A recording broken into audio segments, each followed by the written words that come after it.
Coral reefs have evolved over the tens of thousands of years through natural change, but many of them may not be able to survive the havoc brought by humankind.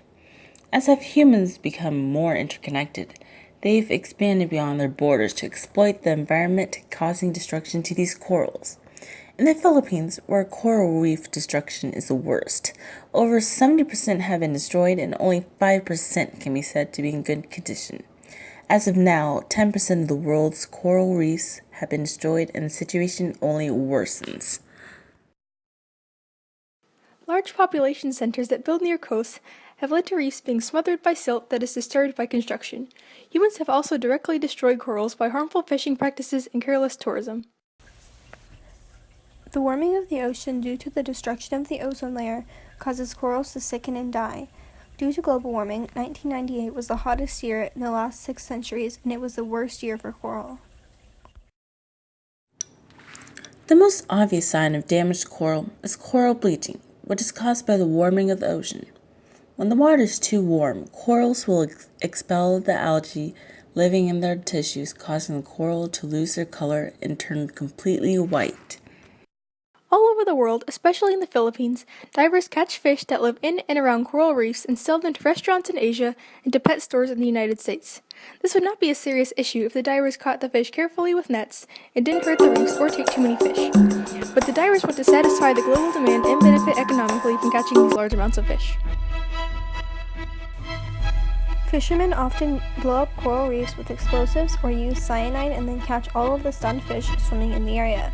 This completely destroys the reefs, killing the coral as well as many of the plants and animals that call it home, and the creatures that do survive are left homeless.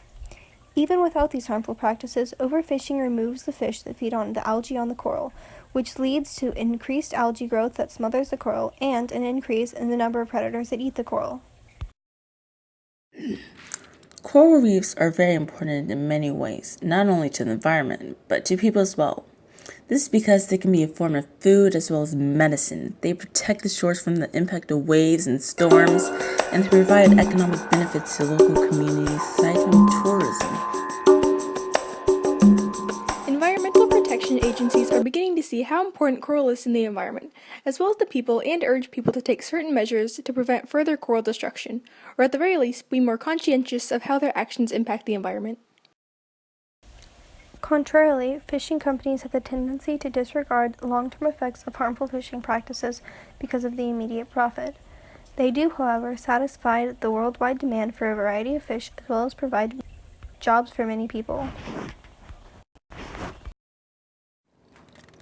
Farmers are also affected by this issue because the pollution of the water can lead to problems with crop production. The destruction of the coral reefs has a large impact on how many marine species are able to be caught, which impacts the lives of fishermen in the area as well as fish vendors and restaurants. The coral reef damage has affected many people and businesses in the Philippines. This issue has affected fishermen and people in the seafood industry, farmers near the coast, as well as companies in the tourism industry, whose success depends on the condition of the coral reefs. Fishermen have been one of the main causes of the damage to coral reefs, but they are also being affected by the damage that they have caused.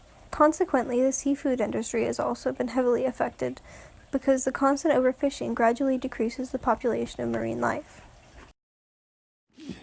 There are several solutions that the Nature Conservancy and the National Oceanic and Atmospheric Administration, also known as the NOAA, are trying to get people to do to protect coral reefs. One solution is using less water and wastewater to decrease the risk of further polluting the ocean. Another solution is for people to stop using their cars and start using a different form of transportation, since the fossil fuel emissions from the cars lead to ocean warming, which causes mass bleaching of corals. The Nature Conservancy also encouraged people to plant trees because trees reduce runoff into the ocean, which will help to reverse the warming of our planet and the rising temperatures of our ocean. The NOAA has encouraged people to not use chemically enhanced pesticides and fertilizers because these products end up in the water supply and may ultimately impact the waters that support coral. These solutions will only work if people from all over the world take action.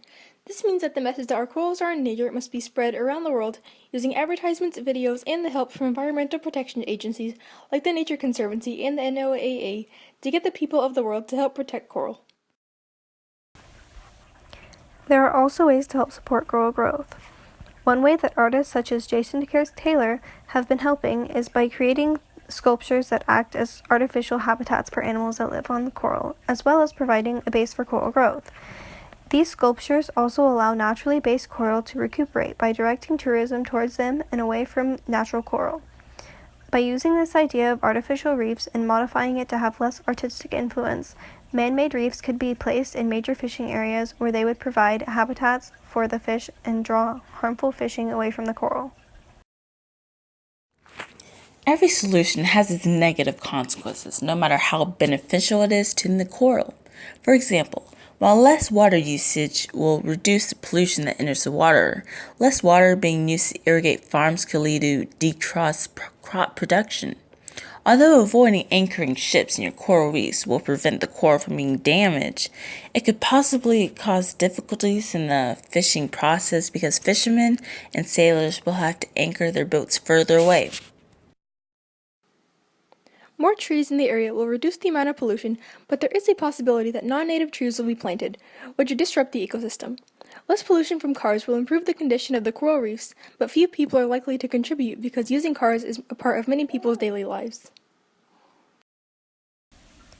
Even as a high school student, you can help prevent the destruction of coral reefs by using biodegradable products and being more conscientious about your environmental impact, and encouraging others to do the same, by reminding them that everything they put in the water ends up in the ocean. You could do more by volunteering with environmental organizations, planting trees, spreading awareness, or starting an environmental awareness club at your school.